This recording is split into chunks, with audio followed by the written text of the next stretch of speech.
distinguished guests, dear colleagues, good morning, and I hope you had a great trip yesterday and a good dinner last night. Enough to be energized for this last day as program. I am especially delighted and honored to be given an opportunity to introduce our fourth keynote speaker, Professor Peter Boothroyd. Professor Boothroyd will be delivering a keynote titled Participatory Development, Social Reform, and Higher Education, the Community Engagement Nexus. It will be hard to begin introducing him because such a distinguished professor, as you know, from a very prominent university, the University of British Columbia, it will take us maybe the whole day. But I'm sure you'll be able to find a chance to interact with him in your own ways and times. But may I begin with telling you a little bit about his background in education. Professor Boothroyd has earned his bachelor's degree in geography from the University of Toronto. He later earned his master's degree in sociology from the University of Alberta. He's currently a professor emeritus at the School of Community and Regional Planning, the University of British Columbia, Canada. He is a development planner whose work focuses on understanding and enhancing the potential of community-based planning to contribute to sustainability and equity. Prior to joining UBC, he was a consultant on urban policy, social planning, impact assessment, and community development. In the last 15 years, Professor Boothroyd has led UBC projects funded largely by the Canadian International Development Agency to build planning capacity in Thailand, Vietnam, and Brazil. Through all of these experiences, he has become increasingly interested in the development roles of universities. Ladies and gentlemen, I'm deeply honored to introduce to you Professor Peter Boothroyd, without whom my own intellectual growth, commitment, and enthusiasm on the university and community engagement is possible. I owe great debts to him in this regard. With my humble gratefulness of this friendship that further enhances my own intellectual development, may I request Professor Boothroyd to come up on the stage and deliver his keynote on participatory development, social reform, and higher education, the community engagement nexus. Thank you.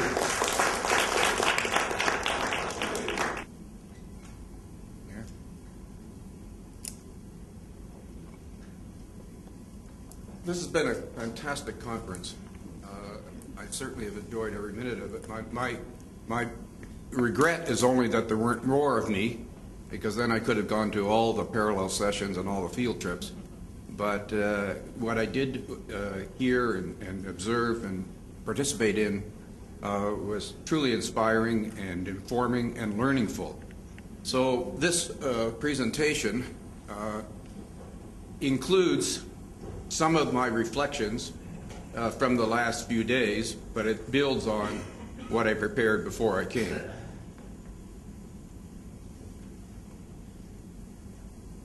I'm assuming that we can all agree that engagement rests on a base of mutual respect and that it creates synergy.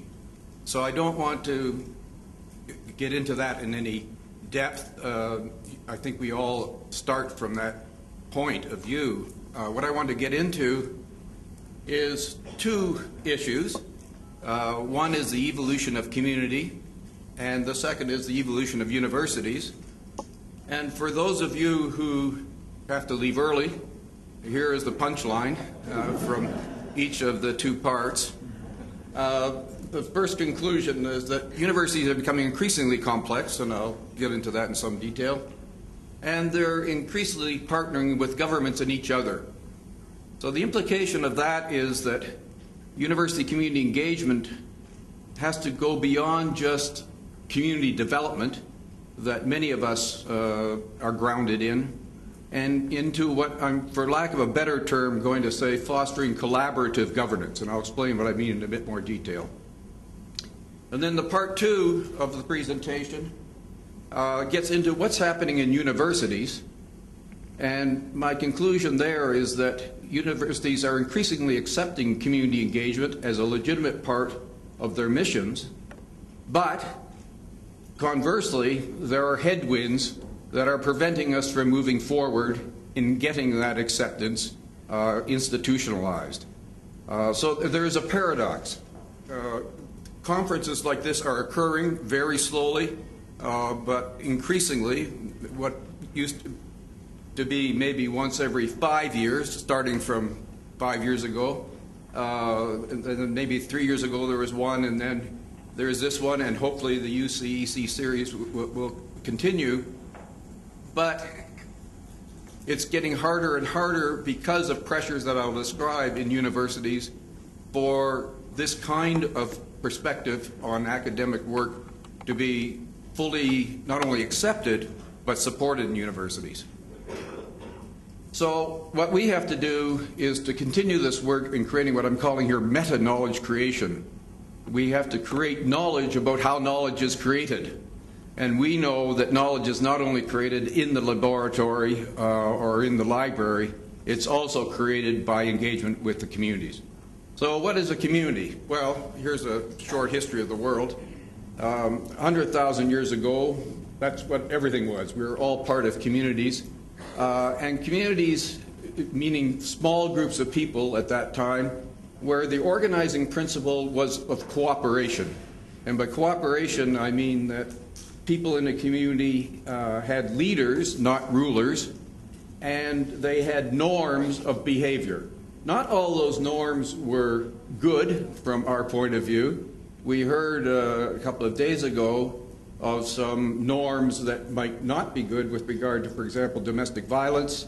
The Shan community example of a saying within that community that was quite repugnant, actually. But there are many other good parts, and so I don't want to romanticize what communities were. They had good parts and bad parts, but the important thing was that they did not have rulers. They had norms, and there was enough acceptance to allow the communities to hold together. Those who did not have strong norms and good cooperation did not survive, but we're all descendants of the ones that did. So we have genes that encourage us to cooperate. Now, moving right along in history, 10,000 years ago, we have the evolution of the state as a result of agriculture and perhaps other technological advances. And the organizing principle of the state is coercion. Some communities got a little richer than others, took over the others one way or the other, and started to have power and laws as opposed to leadership and norms. So that's what we now call government, and governments could be more or less democratic, of course, but they're quite a different form of organization than communities. Now, 1,000 years ago, roughly speaking, we could say that another kind of societal organization emerged, and it's been referenced many times in this conference, the university. It was said, I think it was by Dr. Weary a couple of days ago and others, that this emerged 1,000 years ago in Europe, which is certainly the case in both Christian and Muslim Europe. But I think you could say it probably emerged, depending on how you define a university, in Asia as well, through temples and monasteries and others. It's not just what the European conception is, I think, of a university, even though that it was created, the term, in Europe. And it truly was an ivory tower. It was a place to get away from both society and government so that one could reflect with some creativity and freedom. Now, moving along on our logarithmic scale to 100 years ago, the university starts to become engaged in a certain sense, not in the sense that we've been talking about here, with both the state and community. In the 1850s, Cardinal Newman and Ireland, which was then connected to England, to its regret, but gave a famous series of speeches on the idea of a university in which he said that the role of the university is to help, in essence, he said, elites become well-rounded and understanding of how to run society. And so it truly was the idea of a university. You should come and learn everything about everything so that you could be a good leader or, in fact, ruler. But then from that, universities also started to have a connection to communities. And I've listed some of them here. You'll note that the arrow, I hope it shows that the arrow is in only one direction in the case of the community, where anthropologists, for example, went out and observed communities in several parts of the world. For example, my own continent, universities, agricultural departments had extension where they went out and taught people how to grow different crops. This was a new development. And it then, maybe 50 years ago, what I called here old CD, meaning the old forms of community development, which was the idea that an expert went out and helped the people in the community to be a better community, emerged. The literature on community development from my reading of it says that it was about the 1950s in the British Empire, actually, the declining British Empire, of course, but the idea was that you went out and helped people. And that's when that saying that is very famous emerged, a saying I don't like, but it built on some proverb that is credited to various sources, but give a man a fish, he'll eat for a day. Teach a man to fish, he'll eat for a lifetime. Well, you had to teach the man to fish, but what if the man, fishing wasn't appropriate? What if the community had other things that they wanted to learn, understand, develop? So I find it a very paternalistic saying, and I've never liked it myself, but I find it in my own teaching, continuing teaching, people still quote it as if this is something that we should, a maxim we should follow. I would not say so, but that's what I'm calling my old CD. And then as you go into the 1960s, again, certainly on my own continent, universities took on a role of representing communities and under the heading of advocacy, going into poor inner city communities and helping them. Now, moving along a little further, 30 years ago, the university's conception of their relationship to communities moved into what we might call service learning, and so that the arrow now goes two ways between the community and the university. It was recognized that people, meaning students usually, going into communities could learn and come back, and so that there was some educational value to be held the other way as well. And that was all in the context of the welfare state, of course. Now, the culmination of this is what, roughly 20 years ago, we might say that engagement was seen as co-learning. And as the great title of this conference, subtitle points out, that engagement should be involved with empowerment, creating new knowledge, and I'll get to this in a second, social learning, I would add to that, and that instead of there being a sense that the university is above the community, they are now seen, at best, they are seen, that is to say, in the best perspectives and action, as more or less equal in terms of moral value and even intellectual value. And so what we have is this basis of mutual respect that allows synergy to occur. Now, I want to add in social learning, because I know that everybody here is acquainted with the other two, empowerment and new knowledge, but social learning is a conception that, for me, is very important when we're talking about sustainability and social reform. And social learning, you could describe it in many ways, of course, but what I mean here is society conceptualizing itself on the basis of experience. Society learning from experience. We learn, for example, from the Cuba Missile Crisis in the 1960s. that we are very close to nuclear war, and we'd better think about other ways of organizing our international relationships. That's just one example of many off the top of my head. For environmental disasters, we've learned that we need to be better and so on, and we have international confidence. So social learning is really what helps us move forward as a society to what we all hope will be a sustainable one, and one with social justice. And then there are concepts that underlie social learning and that can be seen to frame it and to serve social learning. One of them is system dynamics, understanding society as a system in relationship to the ecosystem.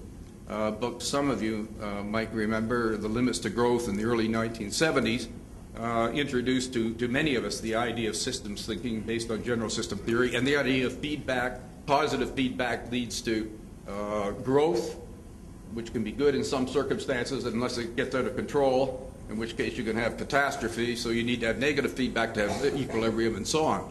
So the whole question of how do we avoid the tragedy of the commons, to use one expression, and not well-named expression, but certainly the concept that Garrett Hardin introduced in 1968 is fundamentally important to our social learning, to understand that what is in each individual's short-term interest can be in our long-term collective non-interest.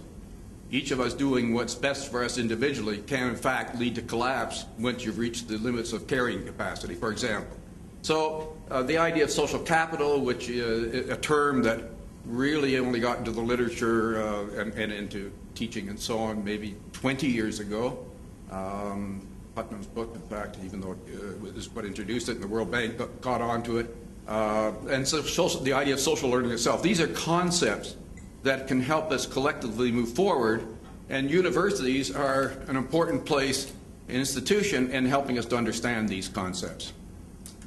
Now, co-learning, to continue with the idea that I said about 20 years ago, co-learning, many of us here are knowledgeable about, or and perhaps some of you have been, in fact, leaders in extending the ideas of participatory action research, participatory rural appraisal, community-based research. I'm not going to get into any of those.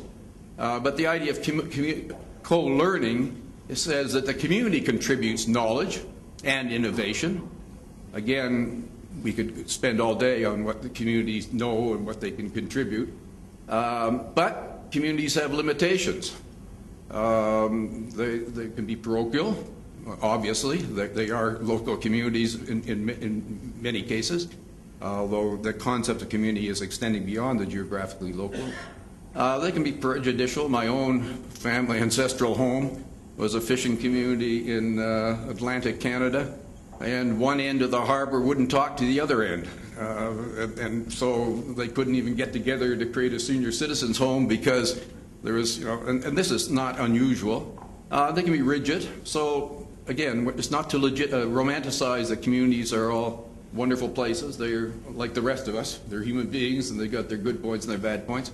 And universities, though, contribute knowledge and innovation that complements what the communities offer. But universities also have their limitations.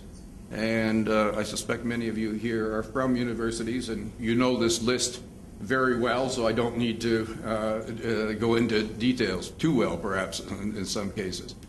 Now, I'm moving along here. I said 20 years ago was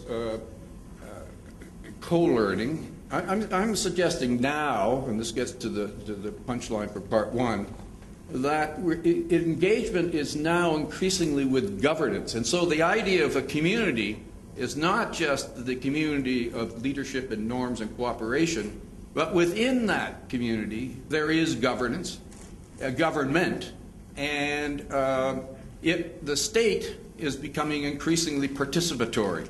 Sometimes the rhetoric exceeds the practice, needless to say, but the idea is, certainly in Thailand, my observation was about 25 years ago, people started talking about participation, and many people meant it. So the idea of government is no longer just ruling, but it's consulting with communities, and within communities itself, there is government. For example, yesterday, our field trip We went to Don Quixote sub-district, that's a Tambon, I believe, we had those of us lucky enough to come on field trip 1 had a great experience. I feel bad for you who did not have the good fortune to come with us, but I also feel bad for us that we did not have the good fortune to go with you. So next time, please, organizers, make sure we can all go. We need a 4-week conference, not a 4-day conference. Now, as we were going through this experience, I said to myself, well, wait a second here. Maybe we're in Don Cal University. This isn't Don Cal Tambon Subdistrict. It's a university. There were classrooms. We sat in 6 different classrooms, which Dr. Naramond pointed out to me. You could call them organic classrooms because they're part of the community. I won't go into the details, but I mean, we'd be here all day just talking about what we learned in each classroom, but they were classroom chairs, blackboards, and so on. There's research there about economic development, how to recycle and make money, conflict resolution, a wonderful example. There was a pig farm and it was causing a lot of pollution problems and smell and aesthetic problems, and some people didn't want it, and they came up with a win-win resolution. So they were researching how to do that, and then they had models of governance, which I'll show you in a second. So, you know, if research means systematization of knowledge, not just knowing